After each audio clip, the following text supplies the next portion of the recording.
Buenas noches. Les voy a proponer una película que ustedes no van a rechazar. El Padrino parte 2 de Francis Ford Coppola.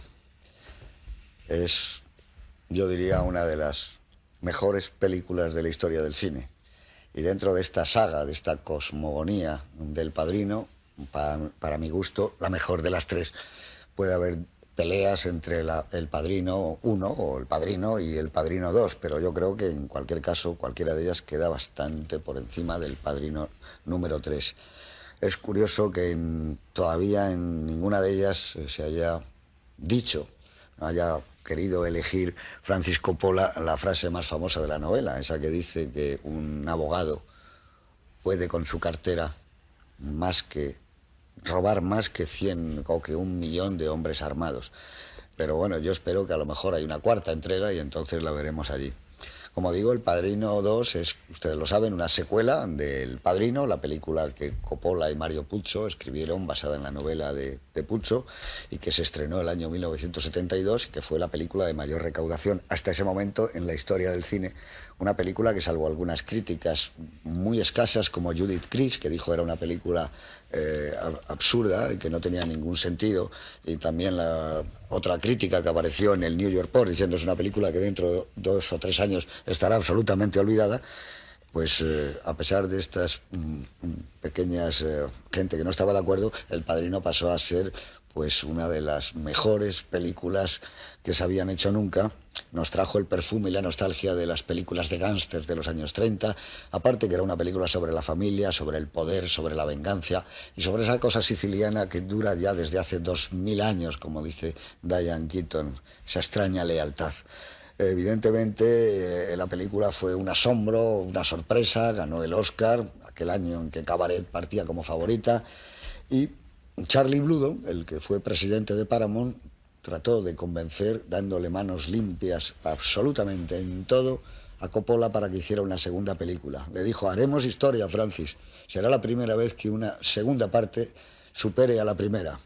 Coppola, embarcado con un contrato millonario, porque le dijo, eso significa tanto como decir que la estrella soy yo, y así era, pidió $1 millón de entonces por dirigir, producir y coescribir la película, se puso manos a la obra, y el resultado es El Padrino 2, que ya es un asombro. Todos supimos que aquello ya no se podría superar. El Padrino 2 demuestra que por vez primera había ya una cosmogonía en el cine y una mitología. Los nivelungos se sentaban con los Corleone en la misma mesa a hacerse trampas con un fondo sonoro de Verdi y todos con la vista fija en Shakespeare. Aquello era un prodigio. Evidentemente El Padrino 1 fue una película más comercial, pero El Padrino 2, que era más estática, era el triunfo de la inteligencia, el triunfo del talento. La película volvió a ganar el Oscar, lo cual nunca había ocurrido en una secuela. También lo ganó Robert De Niro, también lo ganaron Francis Ford Coppola por su guión. Esa noche se llevó 3 Oscar Coppola, igual que cuando Billy Wilder se llevó 3 con El Apartamento, también como productor.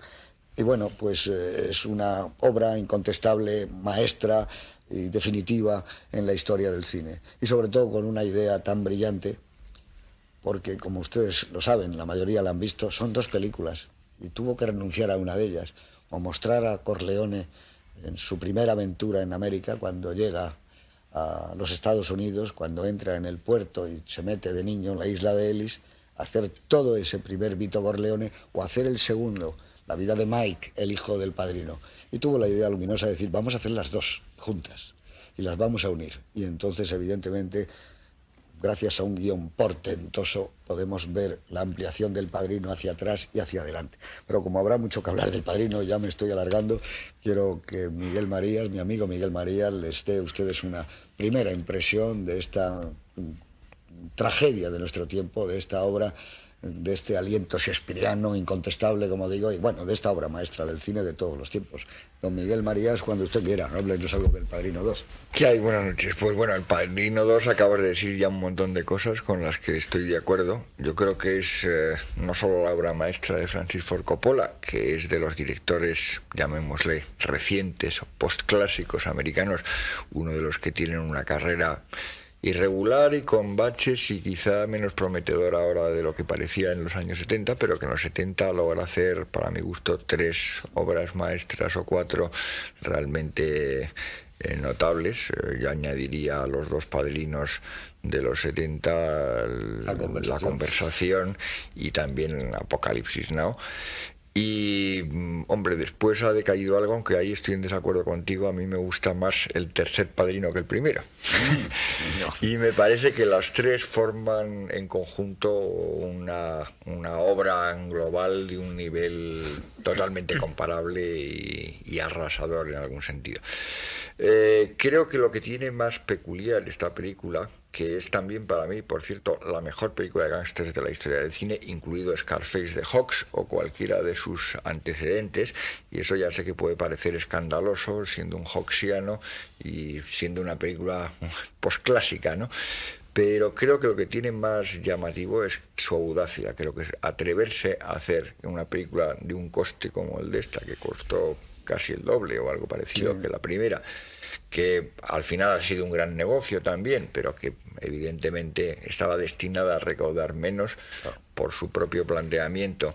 Atreverse a hacer esta combinación de dos historias, esto que no es una continuación del primer Padrino, sino que es una profundización del Padrino, yendo hacia las raíces y hacia el interior de los personajes y estudiando la evolución del gangsterismo en América y de sus bifurcaciones hacia Cuba, sus raíces italianas, etcétera. La verdad es que exigía un valor muy considerable. Es un momento en el que hay, como diría yo, la armonía entre las tendencias de ruptura que había todavía a principios de los años 70 en el cine mundial y el clasicismo absoluto que por otra parte preside la puesta en escena de la película. Yo creo que es una película que se atreve a estar 3 horas y pico no siendo narrativa, en líneas reales, aunque cada escena, cada bloque sea de una perfección dramática y narrativa absoluta. Yo no sé muy bien cómo se le ocurrió hacer esto, y sí sé, en cambio, que a Puzo no le gustaba la idea, que a los de la Paramount no le gustaba la idea, y que a todos sus amigos que vieron la película pues se quedaron estupefactos y le dijeron en general, no, tienes que renunciar a una de las dos historias.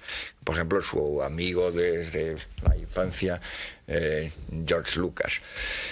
La verdad es que se atrevió a hacerlo y yo creo que ha tenido el éxito debido. La película al principio, recordaréis, no fue acogida con tanto entusiasmo como al principio, pero yo creo que al cabo de muy poco tiempo, no ha hecho falta que pasaran los 25 años que tiene ya a sus espaldas, ni que la reivindicara un sector crítico.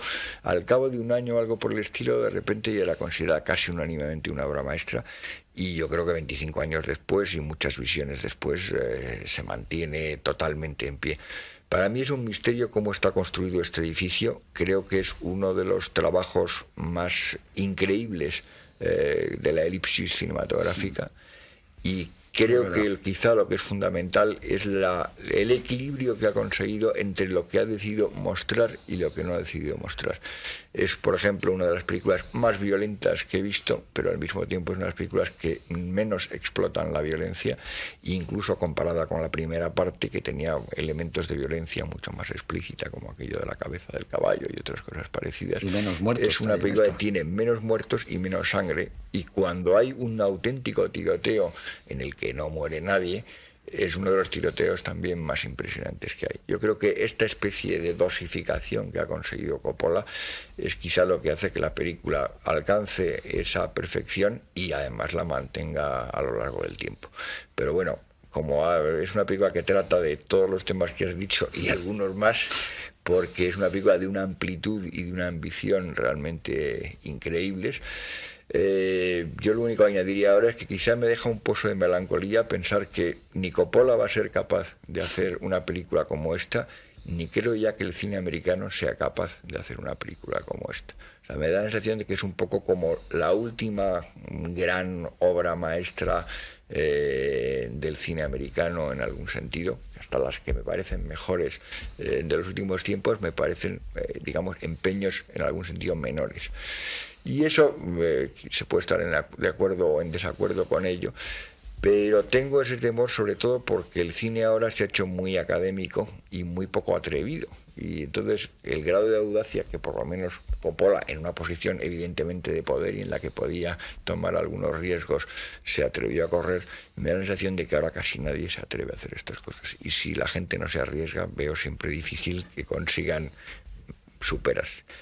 Pero bueno, no sigo hablando porque me puedo poner como Coppola y estar 3 horas y bien. Ya haremos un coloquio largo. Buenas noches, Antonio Martínez Arrión, amigo, poeta y escritor maravilloso, no necesariamente en ese orden. Decías hace muy poco que esta película le pasa ya casi como a los grandes coñacs y los grandes vinos, que cada vez está mejor, ¿no? Con los años.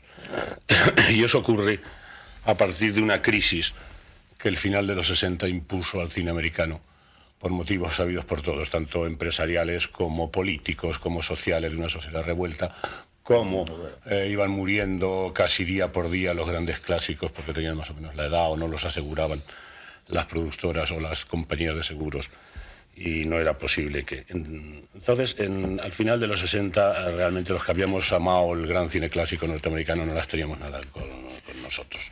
Más bien estábamos en una cierta sensación de tristeza, porque incluso la renovación que se intentó en la gran comedia brillante de los 60 en la línea Wilder Loomis, pues tampoco llegó a donde tenía que haber llegado, con excepciones en la primera época.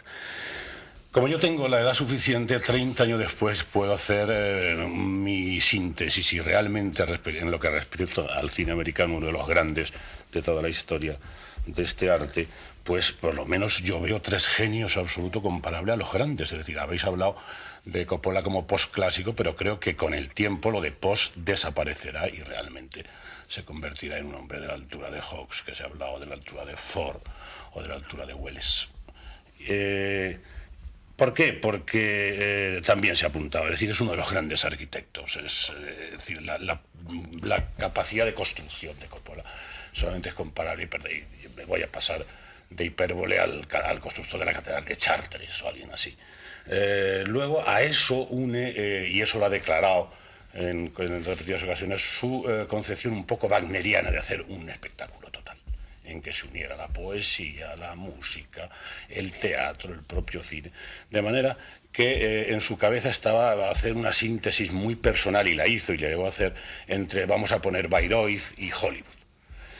Si a todo eso se le une que ha sorteado de una manera milagrosa, jugándose hasta el último zapato o hasta la última silla de su casa, por hacer lo que a él le interesaba, con caídas estrepitosas y con levantamientos dignos del mejor Buster Keaton, para entendernos, pues la admiración por Coppola crece más allá incluso de las propias obras, en la propia perspectiva y en el tesón personal que Coppola tiene. Y además ha tenido la gran suerte, y ojalá, y toco madera, siga por mucho tiempo, de evitar la catástrofe en que cayeron sus grandes predecesores, que para mí evidentemente son Stroheim, es Welles, es menor calidad pero en gran categoría en Fuller o Ray, cuyas vidas pues, cuyos talentos y cuyos afanes cinematográficos se vieron cortados por las infamias de la industria norteamericana. Entonces, ese es el gran genio. El otro gran genio, y por supuesto le vamos a dedicar a Coppola toda la sesión y no merece la pena, pero es Allen, que es un músico de cámara o un músico de Exacto. conciertos para pequeños instrumentos, incluso de sonatas para cello y piano de la categoría de Gabriel Fauré, por ejemplo. Y el tercero, que ya lo tengo más en duda, sería la revolución que dentro del mismo género policíaco o gasteril o de cine de acción propuso de una manera turbia y para mí inquietante Quentin Tarantino, que también me parece un hombre de una gran categoría que me fue bajando, fue grande en los últimos tiempos, pero cuando descubrí, y eso tengo que reconocerlo muy recientemente, y este ya no pertenece al mundo americano, a Takeshi Kitano, que me parece un autor, algo tienen en comparación de muchísimo más envergadura, yo no sé si estarán de acuerdo mis compañeros, que el propio Quentin Tarantino.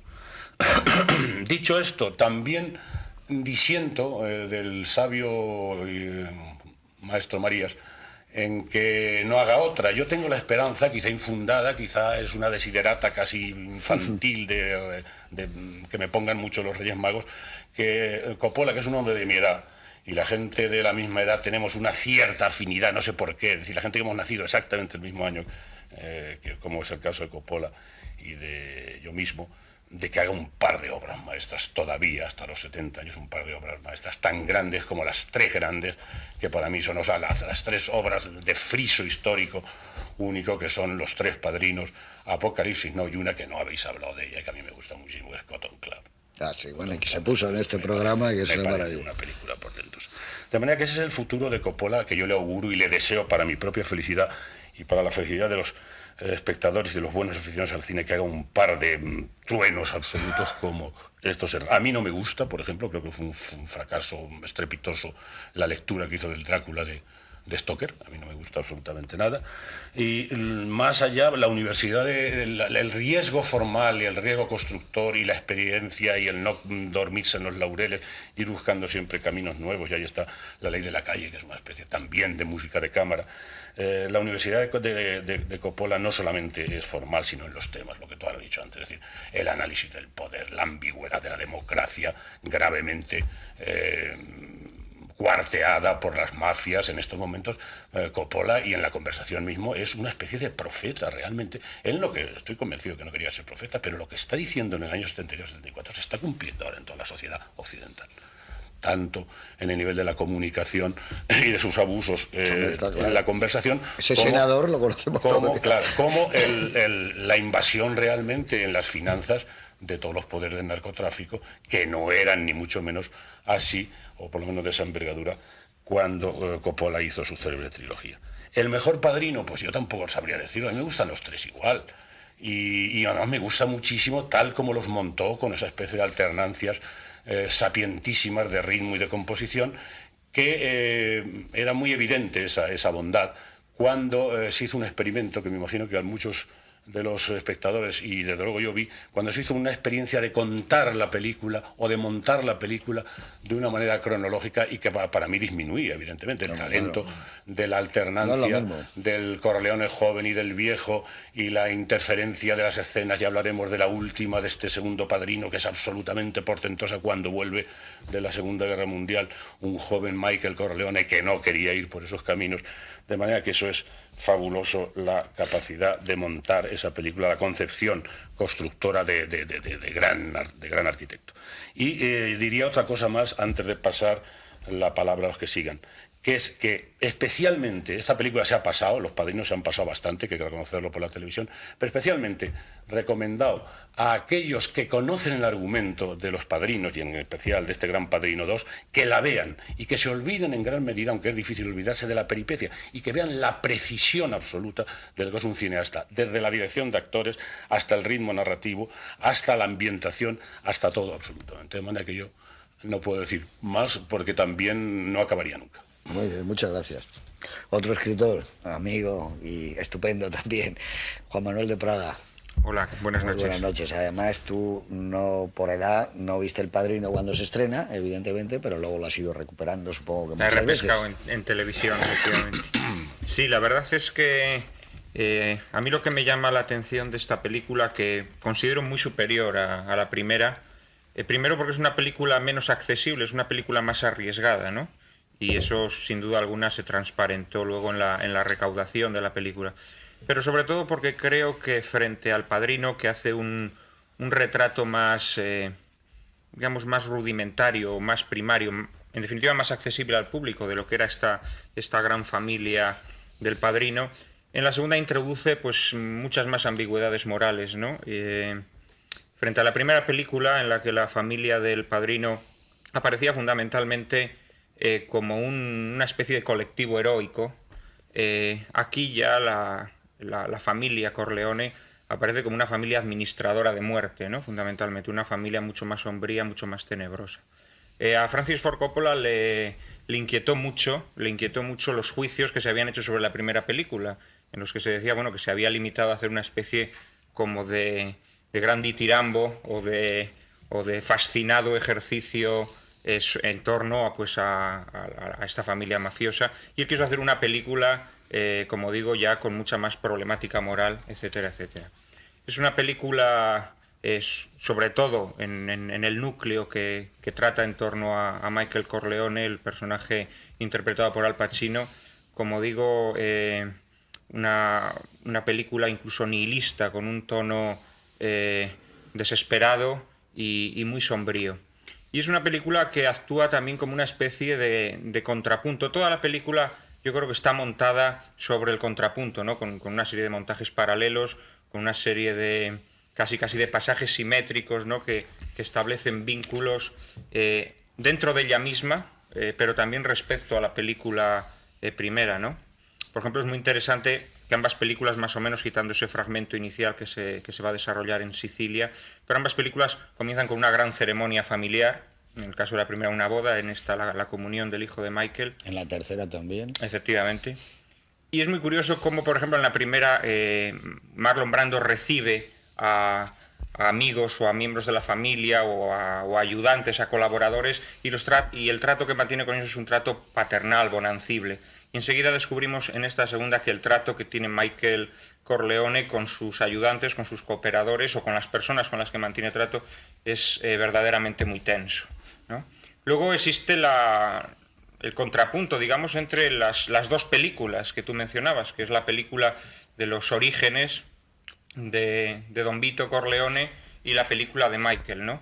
Frente a ese Don Vito que sigue apareciendo como un personaje positivo, en cierto modo es una especie casi de justiciero, e incluso los crímenes, los asesinatos que ejecuta, que son crímenes, por cierto, que Coppola retrata mucho más descarnadamente que los crímenes que ejecuta siempre mediante mano interpuesta Michael. Los crímenes de Don Vito se nos muestran en toda su brutalidad, hay algunos que son especialmente brutales, y sin embargo siempre tienen una especie como de sentido catártico. Parece como que el espectador se identifica y parece como que esa violencia en cierto modo está justificada. En cambio, la violencia de Michael siempre es una violencia superflua, es una espiral de demencia, de insania, de la que ya el personaje no puede salir. Verdaderamente es una película extraordinaria. Hemos hablado antes de la violencia. Efectivamente es una película muy violenta, pero no es una película visualmente agresiva en el hecho de mostrar la violencia, ¿no? La violencia es tratada de una manera litúrgica, como una gran coreografía blasfema muchas veces. Es muy curioso que también, mediante la técnica del montaje paralelo, pues muchas veces los crímenes, los asesinatos, las matanzas se ponen al lado de ceremonias religiosas o casi religiosas, ¿no? Y luego también es una película sobre la degeneración de esos vínculos familiares que habían presidido la primera parte. Es una película también sobre la degeneración de la lealtad. Si en la primera parte todo lo que se hacía por lealtad, aquí ya todo se hace por dinero. Y es, en definitiva, una película sobre el ocaso de una estirpe, digamos, ¿no? Y de cómo la sangre ofusca a esa estirpe, un poco como le ocurre a Orestes, ¿no? en la tragedia clásica, y va degenerando hasta que al final, pues, toda esa sangre derramada lo único que conduce es a la nada. Muy bien, muchas gracias, Juan Manuel. Y también yo creo que es una película sobre la soledad. En cualquier caso, yo creo que es un clásico. Habría que ir hacia atrás y hablar de obras como Ciudadano Kane, Perdición, Casablanca, para encontrar una película tan intensa, tan eléctrica. Está en la línea, como decía Miguel Marías, de un cine que, por desgracia, si no ha desaparecido, está a punto de desaparecer en cuanto al empeño de una marca productora de hacer ese tipo de obras.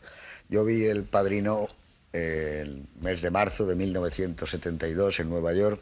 Yo no sabía entonces que se habían vendido en la primera semana 1 tonelada de palomitas. Fue el éxito más grande que se recuerda. Sí sé, porque lo viví, que las colas eran enormes en Times Square y los policías estaban a caballo, y ver aquello era un acontecimiento especial. Quizá por eso me ha fascinado a mí tanto, por ver El Padrino en Nueva York y verlo en el momento de su estreno. En diciembre, el 28 de diciembre del año 90, volví a ver El Padrino 3 en Nueva York. Se había estrenado hacía 2 días y vi cómo tiroteaban a un chico a la entrada del cine.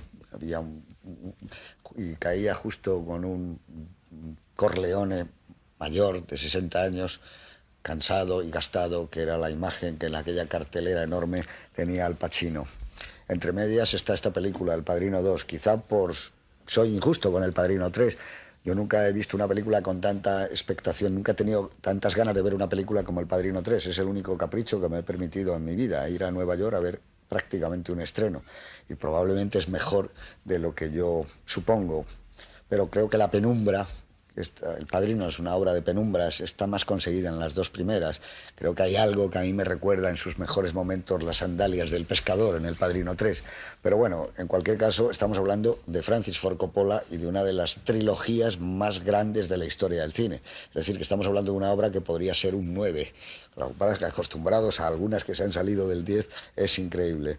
En cualquier caso, yo creo que es una película que no importa las veces que se vean, que cada vez uno descubre más cosas y cada vez uno se la va aproximando más a sí mismo, porque descubres que tienes muchas cosas que ver con los gángsters, que la condición humana también está de ese lado. Yo creo que es una obra basada en un bestseller. Yo no soy quien para decir que no es una buena novela, supongo que sí, es una novela de éxito y es una buena novela, pero evidentemente es una novela que estaba cerca de las que hacía Harold Robbins, etcétera, y no tiene nada que ver con la adaptación que hizo Coppola. Yo creo que Coppola es el verdadero creador del Padrino tal y como nosotros le conocemos. En cualquier caso, es una oferta, como les decía al principio, que creo que ustedes no van a rechazar. Y después espero que hablemos bastante bien de esta obra, porque va a ser hablar del cine y del cine americano y del cine como aventura. Con todos ustedes, El Padrino, segunda parte, de Francis Ford Coppola.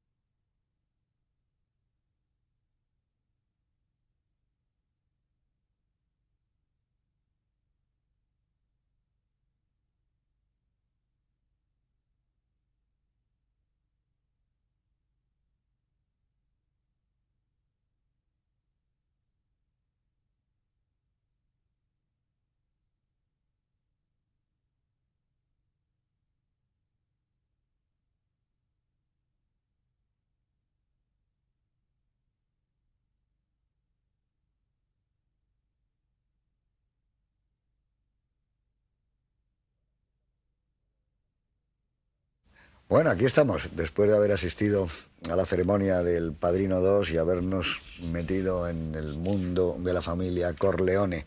Esta película, la segunda del Padrino, es del año 74, se hizo 2 años después del estreno y del suceso que supuso El Padrino, que bueno, como decíamos en la presentación, fue en ese momento, en el momento que se estrenó, la película más taquillera de la historia del cine. Había superado todo lo conocido. Luego, como saben ustedes, han venido muchas más, ¿no? Pero siempre de la gente con la que Coppola se relacionaba, es decir, Spielberg, Scorsese, George Lucas, que han sido el gran relevo del cine americano. Ese año 74, además, curiosamente, es el del escándalo Watergate, en donde se descubren que una cinta ha sido manipulada. Es el año en que la película El Exorcista, una película de terror, como en los años de la Universal, en los años 30, en plena depresión, como digo, una película de terror, alcanza un gran éxito de taquilla y está también, curiosamente, unida en paralelo con el escándalo del Watergate. Muere el muralista mexicano David Álvaro Siqueiros. Es el año del secuestro de Patricia Hearst, cuyo abuelo, el gran Randolph Hearst, retrató Wells en Ciudadano Kane, por cierto. China prohíbe a los extranjeros viajar por el país. Alain Delon organiza en París un combate histórico, campeonato del mundo de boxeo entre Mantequilla Nápoles y José Monzón, el gaucho de hierro, por el título mundial de los pesos medios, que como saben ustedes es la división reina del boxeo. El combate lo gana Monzón, naturalmente, digo naturalmente porque era un poder el que tenía con sus brazos, demoledor, su potencia y su pegada. Nápoles abandona en el 7º asalto, boxeador extraordinario, Mantequilla Nápoles. El gobierno español fija el salario mínimo en 225 pesetas. Estamos en el año 74. El golpe de George Roy Hill consigue el Oscar a la mejor película en lengua americana, en lengua inglesa, mientras que La Noche Americana de Truffaut lo consigue el Oscar a la mejor película en idioma extranjero. Recordamos que son los Oscars de las películas del 73, porque el 74, que es El Padrino, lo ganará en el 75 el Oscar a la mejor película. El Museo de Arte Moderno de Nueva York, el MoMA, se niega a devolver el Guernica de Picasso a España. Han pasado 25 años, ya saben ustedes que el Guernica está aquí, lo tenemos en el Reina Sofía, bueno, y es una aventura que llevó muchos ríos de papel y de tinta. Brasil se niega a extraditar a Ronald Biggs, cerebro del famoso robo del tren de Glasgow. El guatemalteco fallece en Madrid, el guatemalteco Miguel Ángel Asturias, que había sido premio Nobel de Literatura. Muere el famoso músico de jazz Duke Ellington, uno de los verdaderamente grandes. El violonchelista Rostropovich abandona la Unión Soviética. En Frankfurt se inaugura el Campeonato Mundial de Fútbol, que como saben ustedes gana Alemania, aquella Alemania capitaneada por Franz Beckenbauer, que derrota a la Holanda, capitaneada por Johan Cruyff. Francisco Franco, hospitalizado, transmite provisionalmente los poderes al príncipe Juan Carlos, hoy nuestro rey. El escándalo Watergate acorrala cada vez más a Richard Nixon, que acaba por dimitir como presidente de los Estados Unidos. Digamos, para terminar, que muere Charles Lindbergh, pionero de la aviación, y su famosa travesía del Atlántico la recogió Billy Wilder en una película llamada El héroe solitario, que nunca ha tenido muy buena crítica, pero a mí me parece que es una obra estupenda, una película realmente espléndida. Y sin más, vamos a pasar, y yo quisiera comenzar con una anécdota, y es que decía Mario Puzo, que luego ha escrito Los papeles del Padrino, un libro donde cuenta muchas cosas, pero esto me parece que no lo cuenta ahí. Mario Puzo, que era un gran aficionado al juego, tiene una novela sobre el juego y Las Vegas preciosa. Bueno, pues él dice que después de haber hecho El Padrino 1, que él nunca había conocido un gángster en su vida, jamás había hablado con un gángster, todo lo hacía de, bueno, pues más o menos de recuerdos y de inventiva, que empezó a notar cómo algunas cuentas suyas de juego habían sido pagadas continuamente y tenía una deuda y otra vez le era pagada, lo cual le alarmó. Y cómo la habitación de su casa, ya fuera en Nueva York o si estaba en Las Vegas, aparecían botellas de champán que él nunca había pedido, de las mejores marcas, y siempre estaba invitado. Él dice que jura que nunca vio a los gángsters, pero que evidentemente algunos detalles tuvieron con él después del Padrino, que fue una película muy bien vista por la mafia. Ya sabéis que se controló parte del rodaje, sobre todo las escenas que se suponía que era la Little Italy, que hicieron, me parece, como a la altura de la calle 10, que fue transformada por tabulares de una manera prodigiosa, tanto el 1 como el 2, cómo va cambiando hasta lo del suelo, antes no hay coches, luego hay coches, en fin, es un prodigio en este sentido, y habría que hablar pues también de gente como Gordon Willis, tabulares, el vestuario, en el tercero me parece que era Milena Canonero, por no hablar también, que no hemos hablado antes de los actores, que a mí me parece que están portentosos, eran verdaderamente geniales hace 25 años. Yo comentaba mientras la veíamos con Miguel que es que el atractivo de De Niro es prodigioso. Parece un hombre que anuncia ahora Armani con esos tirantes como va puesto, y lo del magnetismo, el erotismo de Al Pacino es algo fuera de lo común, en la potencia, la energía, la intensidad que atesora la interpretación de él en algunos momentos. Cuando le cierra la puerta a la mujer, ese momento, la interpretación es algo colosal, ¿no? A mí, volviendo a Robert De Niro, creo que lo tenía muy difícil porque el papel de Vito Corleone estaba muy marcado por la interpretación de Marlon Brando. Una interpretación que a mí siempre me ha parecido un poco excesiva, ¿no? Casi parece como que está haciendo una parodia de sí mismo. Y Robert De Niro tenía el peligro de parodiar a Marlon Brando, ¿no? Con lo cual ya hubiera sido casi un manierismo en la parodia. Y en cambio consigue hacer una interpretación en la que intuimos al Don Vito de Marlon Brando, pero no es el Don Vito de Marlon Brando, es como un Don Vito germinal, ¿no? Yo creo que ahí está el acierto de Robert De Niro. A mí la verdad es que su interpretación me gusta mucho, me gusta también, por supuesto, la de Al Pacino, y luego me resulta muy interesante la de Lee Strasberg, ¿no? Que es, como todo el mundo sabe, pues el gran apóstol del método Stanislavski, y que aparece por primera vez en esta película como actor, ¿no? Desde los años 30, creo que no había trabajado nunca. O sea, en los años 30 haría alguna aparición, porque sí, la película, sí. La primera opción era Elia Kazan, que está muy bien, y se inspiraron en Elia Kazan. Parece ser que lo recibió Elia Kazan escribiendo a máquina sin suéter. En camiseta, sí. No, sin la camiseta, se quitó la camiseta con la tripa y el pecho al aire, y eso lo vio Coppola muy claro y dijo, hombre, vamos a sacar un momento aquí. Pero el respeto era tanto, y perdona que te haya interrumpido, de Strasberg, tenían tanto respeto a Strasberg que no se atrevieron ni siquiera a citarlo. Tuvo que ser un intermediario para quedar para comer, porque no se atrevían a pedirle al maestro del Actor Studio que pudiera trabajar. Pero aquí también hay otro tipo que hace un papel maravilloso, que es el Pentangeli, que ese es un autor de teatro muy famoso, Michael Gazzo, el autor de Un sombrero lleno de lluvia, y lo cogieron para que hiciera ese personaje. Realmente está asombroso también el Michael Gazzo ese. Y por no hablar de Robert Duvall, ¿no? Bueno, creo y ese casi es el mejor. Sí, yo creo que tanto en es un papel que recorre la película como en un segundo plano, pero todas sus apariciones me parecen extraordinarias. Yo sí, pero me permites para discutir un momentito con mi querido Miguel. Yo creo que lo que se echa de menos en El Padrino 3 es el personaje de Tom Hagen, ¿eh? Quizás. Yo creo que se le echa mucho de menos. En la balanza es un poco, como dices tú, en ese equilibrio que tienen los padrinos, ¿no? Pero yo creo que tiene una lógica, que es que en el fondo, en esta, ya el único que queda que es leal es el personaje de Tom Hagen, que además no es de la familia. Y yo creo que eso es significativo. Y en la tercera ha desaparecido. Entonces creo que esa desaparición es lamentable, pero es un dato. Sí, sí. O sea que creo que cumple una función.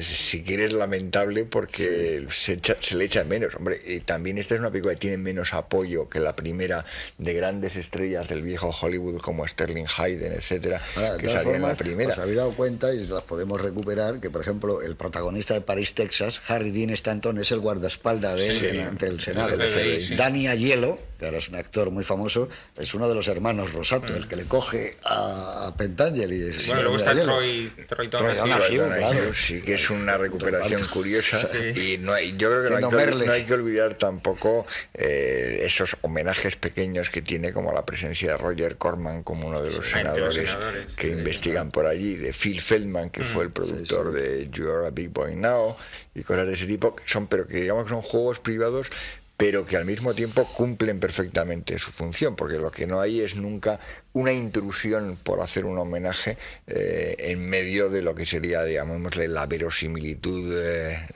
narrativa o de representación de la película. Yo la verdad que decía antes, Manuel, es curioso, por ejemplo, el elemento de que no tiene nada que ver la interpretación, el estilo interpretativo realmente de Marlon Brando, que yo también estoy de acuerdo que estaba un poco pasado, era un poco histrión, ¿no? Sí. Y en cambio no está nada histriónico en esta película, que en otra sí que lo ha estado, en Robert De Niro, pero que es también, de nuevo, vemos la etapa inicial suya y cómo, si recordamos el primer Padrino, decimos, este hombre que es así se va a convertir luego en lo que es, lo mismo que en la primera parte vemos a un Michael que es otro y que ahora se ha convertido en un banquero funcionario y que hace asesinatos, llamémosle, institucionales, digamos, sin voluntad, sin deseo, sin ninguna pasión ni ningún espíritu siquiera de supervivencia.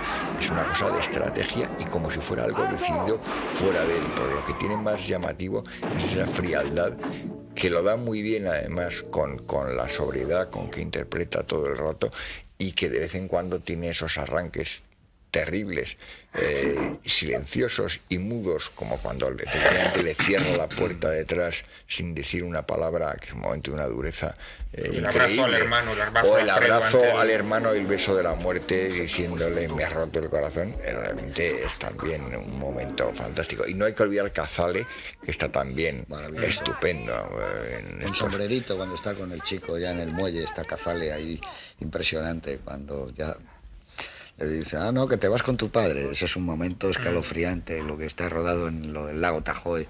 Eso es una maravilla. Pero no hay actor que esté mal. No, están todos portentosos. La pregunta que decían antes del $1.000.000, el gran misterio es cómo, sin meternos a juzgar, por supuesto, la obra anterior de Coppola, decían, un hombre que había hecho unas películas, bueno, no digamos ni buenas, ni malas, ni regulares, pero yo ahora Big Bang, no, tú eres un gran chico, El arco iris, explota con una película de este calibre en El Padrino 1. No tenía muchos datos, su manera de rodar tampoco era como la de hacer ese friso que tú decías, esa catedral impresionante, ¿no? Eso es un misterio, ¿no? Como Sí, porque a mí la que me parece mejor de las anteriores, que es el de Rain People. Sin embargo, es una película que tiene muchos de los vicios del cine americano de los últimos años 60 y unas ciertas coqueterías estilísticas, unas blandenguerías estilísticas que además se han quedado antiquísimas. Yo creo que en esta lo que pasa es que se encuentra con una materia narrativa gigantesca, porque la verdad es que el libro a mí no me parece una maravilla de novela, pero me parece que tiene como una riqueza de material y de ficción y de información y de personajes que tiene que meterle el cuchillo de alguna manera. Entonces de repente yo creo que hace un trabajo que no hay que olvidar, una cosa que sí que estaba haciendo y lo hacía bastante bien Coppola, es que es guionista, que digamos que él llega a empezar a ganar dinero y a ganar prestigio como guionista muchas veces frustrado, porque por ejemplo tuvo grandes desencuentros, por llamarlo de una manera ligera, con Clayton por su adaptación del Gran Gatsby. Pero tiene también Los Patton y otra serie de cosas, y quizá Patton es un muy buen guión y en algún sentido tiene algo de anticipo de lo que va a ser el Padrino.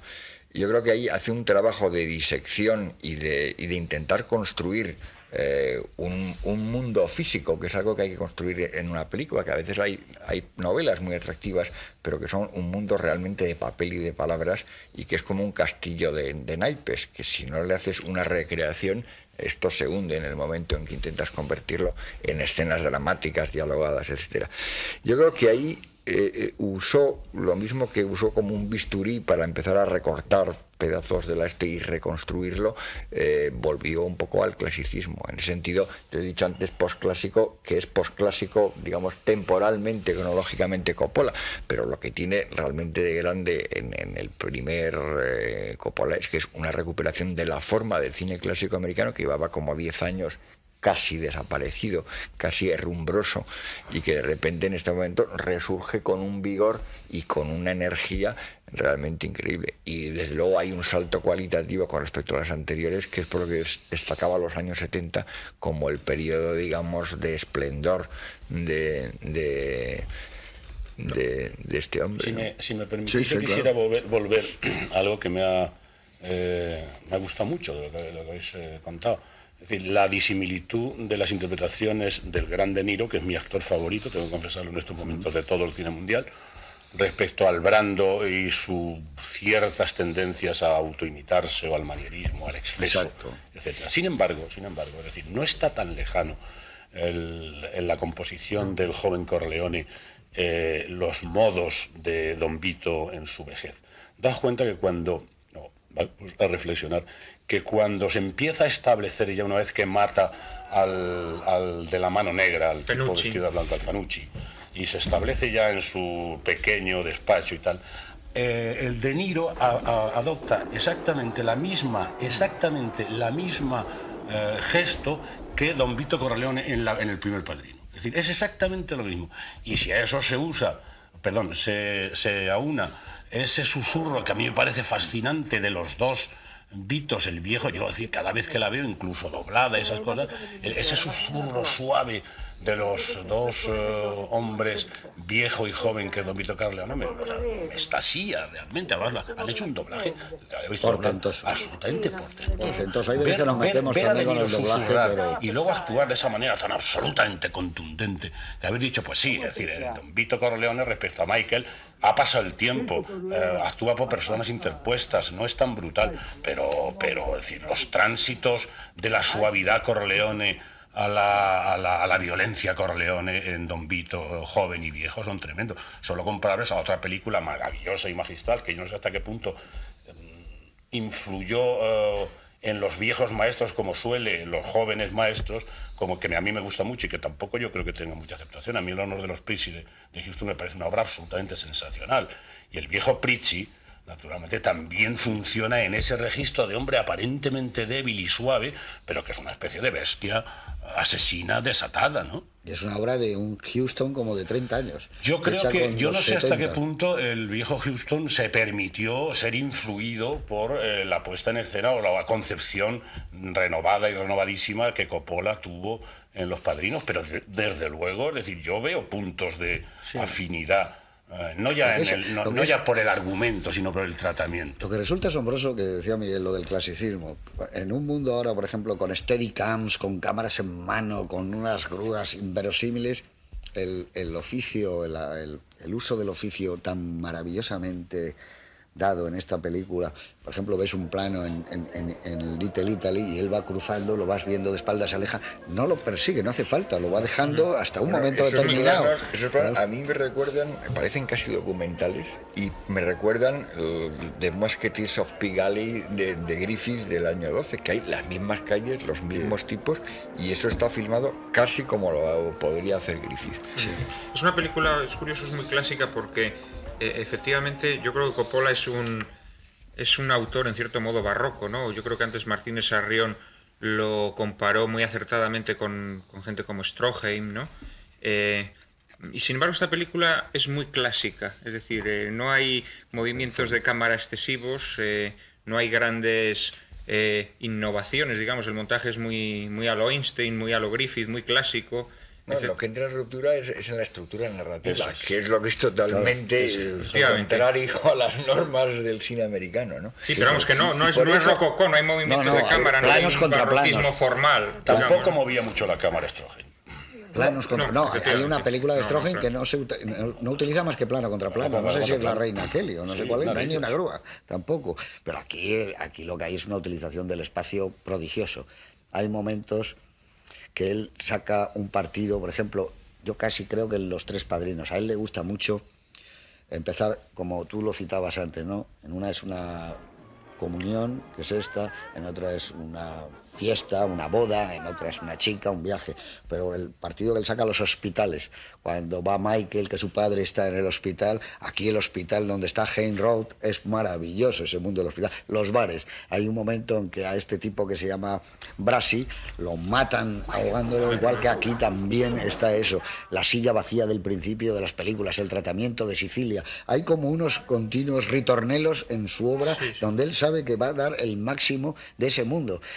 Hemos visto muchas veces cómo la gente toma espaguetis. Aquí no hace falta más que ver a De Niro llevar el plato para saber que lo ha hecho durante toda su vida, que es un gesto reflejo, como llega y se sienta y le dice, y ahora vamos a hablar de este tema. Es decir, ese mundo italiano que él conoce perfectamente como un país escaso en historia, él va transmitiendo las raíces de unos emigrantes, en este caso italianos, para crear ya una tragedia puramente americana. Esta película es tan americana como Mickey Mouse, como Baby Ruth, como los Kennedy o los McDonald. Ha hecho una película de raíces americanas en un país poco enraizado. Y eso es aparte de clasicismo, como dice Miguel. Me ha hecho reflexionar también en vuestra alusión a Strasberg y seguramente las amistades que podía tener con el mundo Kazan, Strasberg, Actor Studio, etcétera, Coppola y toda la gente de Nueva York. Dos talantes morales tan distintos, porque también no puede uno menos que acordarse de América, de Kazan, cuando ve Los Padrinos. O también, por supuesto, de la película de Leone, que a mí me gusta mucho, de Una vez en América. Claro, que también es otra obra maestra absoluta. Es otra obra maestra absoluta y que tiene mucho que ver y De Niro, con esta película. Pero hay dos talantes totalmente distintos. Y son los siguientes. Producto de su, vamos a llamar, turbia actuación de la Tora en los años negros de Kazan, al final de la película, pues no sé, el joven Stavros está dispuesto a todo, a pasar por todo en los Estados Unidos de América. Entonces ahí realmente lo que está metiendo es un matuto ideológico bastante fuerte, es decir, seguramente un mea culpa a toro pasado el señor Kazan, cosa que jamás se hubiera permitido ni se permite Coppola, que es un heterodoxo, que realmente es políticamente muy incorrecto. La imagen de la Cuba de Batista esa es una de ellas, que también habría que hablar de ella. Pero en esta, cuando entran en la emigración, naturalmente, acordándome en este momento de Lewis Carroll, en la Alicia, que dice de pronto, el que manda es el que tiene la palabra. El que tiene la palabra es el tosco agente de aduanas, que dice, ¿cómo se llama este niño? Pues se llama Vito Andolini de Corleone. ¡Tú, Corleone! De manera que tiene derecho realmente sobre el nombre, de una manera muy distinta que tenía Más Estrella en Luces de Bohemia, de nombrar de otra manera al anarquista catalán. No tenía absolutamente nada que ver una cosa con otra. Sí, no, eso está claro. Es de que manera que la mala conciencia del señor Kazan, nunca desmentida, aquí no aparece por ninguna parte. Es decir, el señor Coppola está muy consciente y naturalmente le costó lo que le costaría y le costará, es decir, su heterodoxia absoluta. Estos días hay una gran controversia precisamente en Hollywood, porque ya sabéis que ahora, dentro de nada, le dan Oscar a toda su vida especial a Elia Kazan. Y entonces han Lo salido merece. las otras partes diciendo... Realmente lo claro, merece. No lo es de uno de Kazan. mis autores favoritos, pero quizá lo Hombre, merece. claro, hay una trayectoria extraordinaria. Incluso las películas después de su... De la delación. Su delación son, yo creo que mejores que las que hizo antes de la Yo delación, no si lo me sé. apuras. Es que Esplendor en la hierba, sí. Río Salvaje, eso es una Esplendor en película... la hierba, sí. Esplendor en la hierba es genial. Y América. A mí las, Y América, esas tres son las que me parecen a medio. mejores. A mí Pero Río Río Salvaje Salvaje, sí. me parece que es una película extraordinaria. Pero aquí lo de la Cuba de Batista, el punto de vista de un gángster, un La mob, como lucidez dicen de ellos. Michael Corleone cuando todos los gases están diciendo no, si estos no van a triunfar los del No, 26 de he julio. visto algo Y dice, muy de pronto curioso. he visto algo que me impresionó mucho. Y estos tipos trabajan para Batista, que sale en la película, a precio y a precio fijo. Y estos están jugando por nada. Y no está tan claro que vayan a ganar. Según estáis tan seguros. Porque ellos lo hacen por un sueldo, ¿no? Claro, y estos están los soldados luchando. están luchando por Eso otra es una cosa, lucidez su por parte libertad. de Michael Corleone absoluta. Es decir, y Michael Corleone evidentemente no estaba con Fidel Castro. No, pero era además, tan lúcido como... él lleva su maleta como Era tan todos de lúcido, 2 millones de por dólares supuesto, para pero que era sus tan lúcido negocios... para verlo, para adelantarlo, cosa que no hacían ninguno de los señores de la Standard Oil o de las grandes compañías. Yo creo que una cosa que hay de la escena, vamos, de la secuencia larga sobre Cuba, es que es quizá uno de los puntos de la película en el que se ve el equilibrio asombroso que logra Coppola en esta película, que es que te muestra una situación absolutamente caótica, pero con la mayor claridad, transparencia y orden posible. Es decir, que estás coincidiendo una fiesta enloquecida, unas intrigas gangsteriles y el derrocamiento y la huida de Batista y la gente lanzada por las calles. Y la tragedia con Fredo, con su hermano Fredo. Y está ocurriendo, y es esa sensación de simultaneidad y cómo las cosas ocurren al mismo tiempo, sin necesidad de que las enlaces tú artificialmente, es que están sucediendo al mismo tiempo, al nivel gigantesco, digamos, de la historia, a los pequeños negocios intermedios y el aspecto íntimo, personal y hasta oculto, porque realmente lo disimula. Hay dos charlas entre Michael y Fredo, una con el fondo de Guantanamera, que es prodigiosa. Esa que dices tú, son planos contra planos sentados en aquella especie de... en una plaza que se supone que está al lado del América, ¿cómo se llama? El hotel este, que hay una cosa muy parecida, donde se toman helados, en La Habana Libre, está muy bien localizado en Santo Domingo, además. Y luego la otra, con la lluvia tras los cristales, cuando están sentados y Michael se levanta y se va contra el ventanal, esas son prodigiosas. O sea, Es que la intimidad llega tan grande como el friso histórico, es decir, se mueve con la misma soltura, en lo más íntimo y en lo más histórico. Eso es evidente, que hay una profundiza de tal manera en el alma de su hermano, que cuando al final te da la referencia, cuando él dice que se va a apuntar y el hermano le da la mano, ni siquiera casi le dejan darle la mano, el Sony lo aparta inmediatamente. O sea, la admiración del hermano mayor por el pequeño. Ahora, claro, también está la crueldad y la venganza, porque hay un momento fantástico cuando muere la madre y él se abraza a su hermano, la mirada que cruza con el guardaespaldas, ya está todo diciendo, este está condenado. Ahora ha muerto ya mi madre. Este está condenado, y además lo dice antes, dice, mientras la mamá viva, estará bien.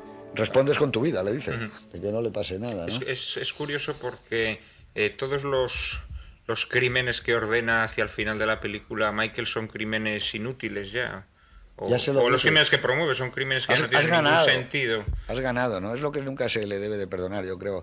La falta de piedad con el ganador. El ganador ya no necesita eso, debe ser magnánimo el ganador, ¿no? Y es cuando le dice eso, Michael, has ganado. Ya Pero no, yo creo que la fuerza y el prestigio de los padrinos consiste en que le tengan miedo. Entonces la manera que tengan miedo es precisamente cada vez ejercer menos violencia, pero no dejar pasar una. Eso está muy bien. Y eso yo creo que está muy bien visto. Lo mismo que está bien visto cómo creas lealtades y deudas, convirtiéndote en el acreedor del que le haces un favor. Y luego, como consigue, por ejemplo, la escena esta con Leopoldo Trieste, el casero don Roberto, como en cuanto se entera de quién es y lo que ha pasado con él, atemorizado, vamos, que no solo que no la echa, es que le rebaja el alquiler. Es una escena grotesca, preciosa, casi chapeliniana. Qué acierto que no puede abrir la puerta. Qué acierto. Eso que no consigue abrir Sí, de sí. miedo. Eso que total. Al parecer estaba cerrada la puerta, no se podía abrir, estaba trancada. Que el otro Y entonces el actor empezaba a abrir y él pensaba que estaba desbaratando la escena, ¿no? Coppola la siguió rodando a sabiendas de lo que había hecho. Sí, es una escena muy... No, pero yo creo que los asesinatos del final de la película ni siquiera tienen esa necesidad, digamos, dentro del código mafioso, ¿no? De hacerte respetar. Son asesinatos que en sí mismos ya no sirven para nada. No, Roth pero... es un hombre enfermo que viene a morir.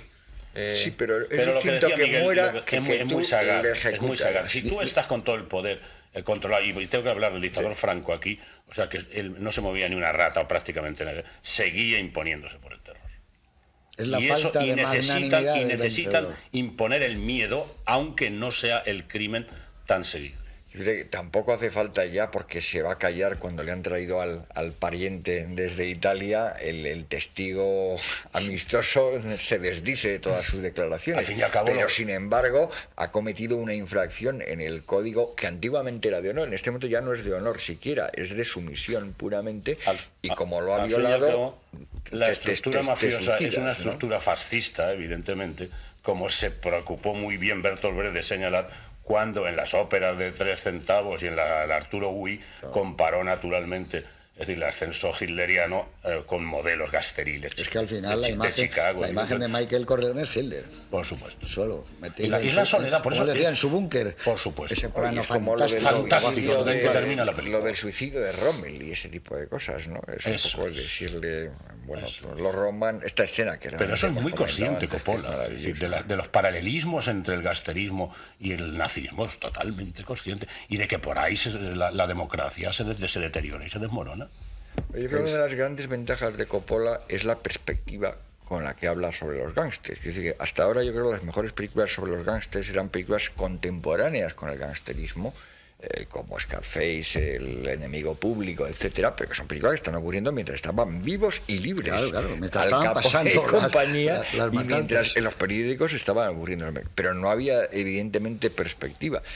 Él lo hace con la perspectiva histórica de ver además cómo ha evolucionado y se ha adaptado a las nuevas formas, como ahora se adapta a las nuevas tecnologías y harán gangsterismo a través de Internet. Totalmente. O de lo que se invente en el futuro, ¿no? Y yo creo que hay ahí otro elemento que por eso hay esa asociación continua con la Iglesia, que es que una de las artes de esto es el conseguir hacer lo que sea y convertirse en lo que sea para sobrevivir. O sea, para seguir manteniendo y manteniendo el poder. O sea, esa especie de voluntad de eternidad y de instalarse, adaptándose a los tiempos, cambiando de opinión, cambiando de métodos, cambiando el revisionismo permanente de las técnicas.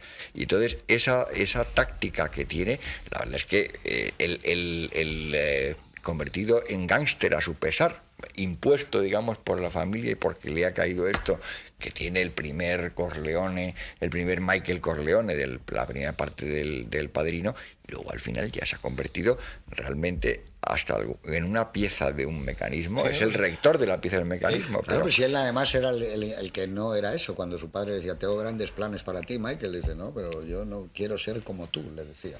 Esta yo no quiero ser como tú. Entre el Fanucci, que es un personaje maravillosamente compuesto, a mí me recuerda entre Puccini y Don Vicente Blasco Ibáñez. Sí. Es un personaje así. Es decir, aquel pequeño hombre que se movía, aquel chuleta que se movía en un barrio, y naturalmente el hombre de negocios al lado de todas las grandes corporaciones mundiales, que es Michael Corleone en La Habana. Ese ha sido el salto. La escena inicial está con el gobernador del estado soltando ese discurso apologético, y luego cuando negocia directamente diciendo, yo hago negocios con usted pero les desprecio. La típica hipocresía absoluta que preside. Y en ambas ocasiones Michael lo escucha con la misma indiferencia absoluta y frialdad. Siempre bebiendo agua. Estoy dispuesto a hacer negocios. Es un personaje que mientras los Yo creo que es central la actuación de Pacino en toda la película. Con la sombra de Robert Duvall. ¿Cómo miente detrás. Pacino? Cuando está ante la comisión y lee el manifiesto, que empieza a hablar muy despacio y no he podido acogerme a la quinta enmienda, pero yo soy un americano. Eso es admirable. Eso es asombroso. Igual que como miente delante de la mujer. Cuando le dice, el que más matizado está es Pacino en toda la película. Yo cada vez que he visto la trilogía, la he visto muchas veces, me he ido variando de preferencias. Pues me gustaba Brando en una época, De Niro me volvió loco en otra época, pero yo creo que en estos momentos, a estas alturas, Pacino es él. Y Duvall a su lado, en la sombra. Por eso y los personajes de Robert De Niro y Al Pacino son muy distintos. Porque hay que ver frente a esa frialdad de las Pacino. transiciones que hace, o sea, en la composición del personaje Al Pacino. Esto es algo absolutamente admirable. Desde el primero hasta el último. Como incluso a veces tan controlado como Va si él cambiando. grita. ¿Cómo va cambiando? Cuando él grita, cuando él no puede ya dejar de controlarse, cuando dice, en la habitación donde duerme mi mujer, ahí pega, él estalla continuamente. Y otra cosa que yo, cada vez que la veo, me produce un asombro, es ya no la calidad, que por supuesto es fantástica de la música, sino cómo está colocada la música, cómo entra la música en los momentos más especiales y cómo van cambiando los tres temas con lo... Bueno, es un prodigio cómo está mezclada la música de esta película. Es algo asombroso porque llega a momentos que dices, bueno, esto tiene una grandiosidad enorme, estamos viendo algo especial. Y el sonido, porque es una de las películas que yo creo que tiene un tratamiento de todo el sonido más prodigioso. Yo creo que la música además entra con la propia estructura de la película, que lo que hace es una estructuración realmente musical. Y ahí por eso hay los solos, hay las arias, hay los dúos, No se acaba con caballería. No se olvidemos ninguno que igual que Bertolucci, es decir, Coppola es hijo y nieto de música. Claro, ahí estaba su padre Carmine y su abuelo. haciendo, y su abuelo, ¿no? Por eso yo siempre digo que a mí la película me parece demasiado corta, porque hay tantas cosas que las empiezas a analizar. Cuando vuelve Heyman Rock, que dice, vengo a votar, él vuelve porque además ya es un americano. Él lo dice cuando está hablando al principio con Michael, que le dice, soy un fanático del béisbol desde que en el año tal inventaron la liga de béisbol. Están tan enraizados los iconos americanos en la película que como un judío, un italiano, el irlandés, todos van coincidiendo todos. Y todo es maravilloso el momento ese que no necesita más para decir cómo ha cambiado la vida de Tom Hagen cuando dice, sé que te vas a ir con tu mujer, tus hijos y tu amante. Le dice, por favor, Michael, siempre me he portado muy bien, te he tenido un gran respeto. Y él se da cuenta y dice, bueno, hablemos de otra cosa, y se ponen a hablar ya en italiano de los asuntos. Es ese mundo de Las Vegas, cómo se supone que él es un gran ejecutivo al que le ofrecen ya a Tom Hagen, pero algo como por lo que tú comentabas. Dice, no, es que está la Telefónica en Cuba, que están las grandes empresas. Él forma parte de la plutocracia de su país, ya no es el gángster. Luego Scorsese en Casino nos daría el mundo interno de Las Vegas, que también me parece una gran película.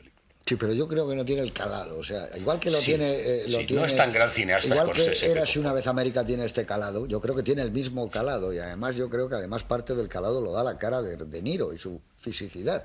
De Niro es un actor es que un por monstruo, donde... es un monstruo. Sí, no, va transmitiendo algo, y eso en eso lo ha sabido lo supo ver muy bien el director también italiano y maravilloso de Érase una vez América, ¿no? Sergio Leone, que la película produce además incluso esa nostalgia y esa melancolía de un tiempo perdido, que ellos mismos van diciendo, antes eran los otros tiempos, ¿no? Incluso cuando les parecía que el ser gángster o el estar fuera de la ley tenía un cierto romanticismo que eran perdido, porque ahora ellos son como ejecutivos. Pero es el propio romanticismo de América, de toda la sociedad americana. Y de la visión de Leone, que es muy romántica. Era la buena conciencia, ¿no? Antigua que se ha perdido. El mundo de la naranja, presente desde el principio. Su padre siempre llevaba una naranja que hemos visto aquí, como aquel señor ni le cobra. Sí. Ya haré alguna cosa, lo que usted quiera, yo le puedo hacer. Él muerde las naranjas, Michael, aquí a mí me da la impresión de que no le quita la piel. Y el viejo Don Vito muere, me parece, al ir a comprar naranjas. Sí, claro. Vamos, muere, no, lo tirotean. Lo tirotean, ¿no? Con la presencia de la fruta, la presencia del perfume de su país, ¿no? Igual que cuando el chico sale al principio en un burro, que va escondido, cuando él, después de haber cumplido la venganza, vuelve a ver un burro que está pasando allí por delante de la cámara mientras él está con la mujer y con los hijos, ¿no? Eso es asombroso, las escenas. Las escenas en Sicilia están muy bien hechas. Son todas. La boda de Michael al principio, en El Padrino 1, era maravillosa. La pobre Apolonia. Ese pueblecito donde ellos tienen sus... No sé, más que sus ancestros, están como las raíces milenarias de esa extraña lealtad que es la Cosa Nostra y que es la camorra y que es la mafia, ¿no? Pero que evidentemente está cambiando la sociedad norteamericana, porque al final en El Padrino 3, si no recuerdo mal, sus negocios ya son con el Vaticano, ¿no? Sí. Claro, trabajan en inmobiliarios, en real estate, que dicen ellos, ¿no? Pero tiempo real. Y luego, claro, hay una serie luego de secuencias incrustadas en la película que por sí mismo, no sé, secretos de un matrimonio, están contenidas en la escena de él con la mujer cuando le dice lo del aborto. Es que no se puede ¿Cómo es esa secuencia? ¿De qué dureza y de qué talante interpretativo, ¿no? Y qué rodaje más sencillo. Y de qué sobrecogimiento en el espectador, que es lo que nos hace acercarnos al lado Bergman que puede tener. Es que se mueve en todos los matices y en todos los tonos, y en todos los ambientes se mueve perfecto. Porque normalmente alguien o tiene una gran capacidad de ser exuberante y único, o tiene una enorme de ser conciso y tal, y aquí es al mismo tiempo una cosa y la otra, y sucesivamente una y otra, y cómo lo enlaza, cómo consigue esas especies de pausas que le sirven para hacer las transiciones de una cosa a otra. Es una cosa que después de verla 8 veces que llevo, todavía no sé muy exactamente dónde está digamos, el truco.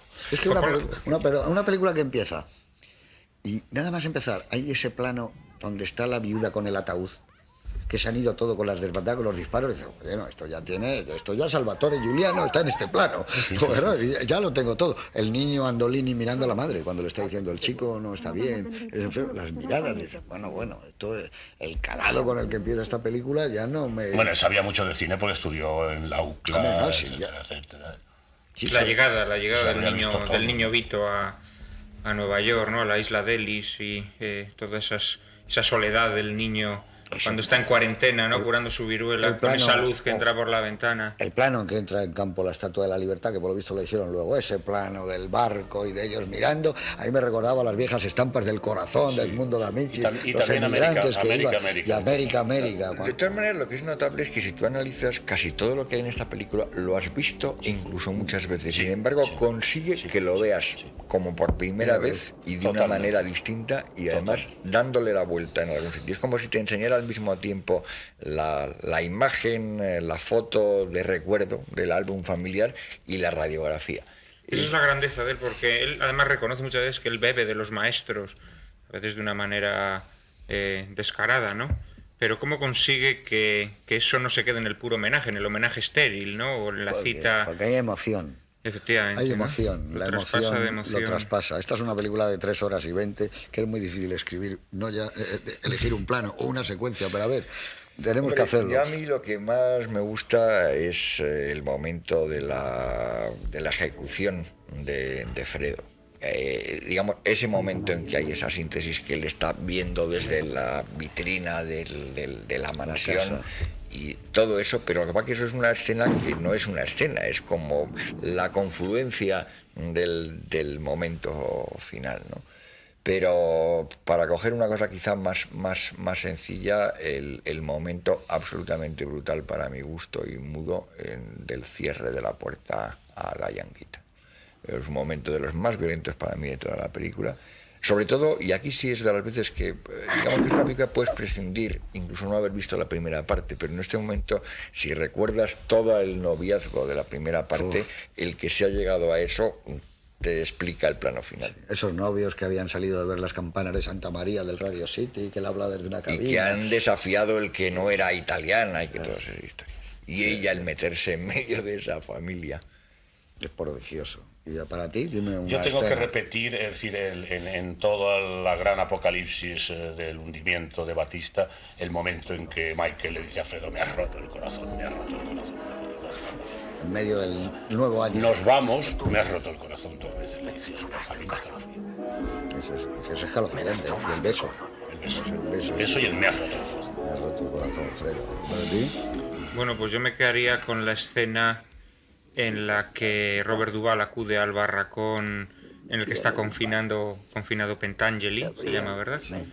Y le sugiere que se suicide con una frialdad y al mismo tiempo con una delicadeza absoluta, ¿no? Recordándole el ejemplo de los romanos. Puro cada uno. Desde luego la película tendría muchos momentos, ¿no? Quizá no planos espectaculares, no es una película de planos espectaculares, pero sí de momentos de planos que secuencia. se te quedan en la memoria, ¿no? Porque son como iconos del cine. A mí hay uno que siempre asocio al Padrino 2, que me muestra el talento de Vito Corleone, lo que va a llegar a ser, porque crímenes hemos visto mucho, pero cómo él rompe la pistola.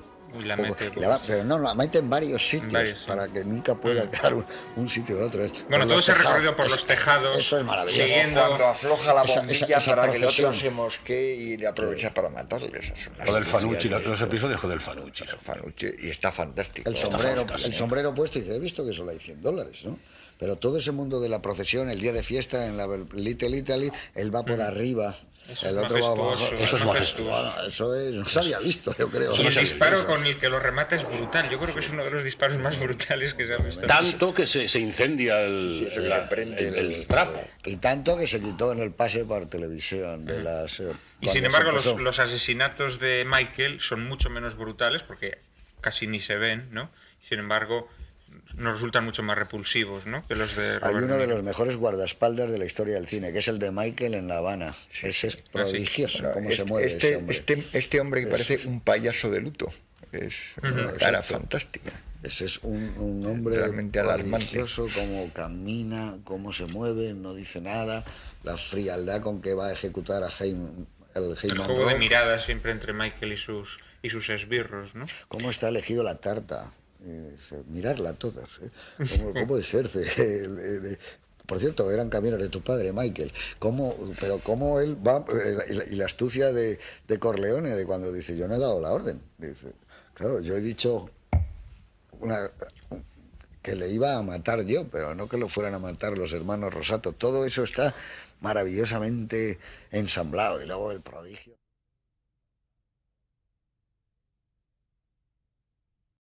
No olvidéis darle a me gusta si así ha sido, activar las notificaciones para no perderos próximas actualizaciones y suscribiros al canal. Compartid el vídeo si os parece interesante y no dudéis en escribir en comentarios sugerencias, peticiones y alguna duda que tengáis sobre algún vídeo. Un saludo y hasta pronto.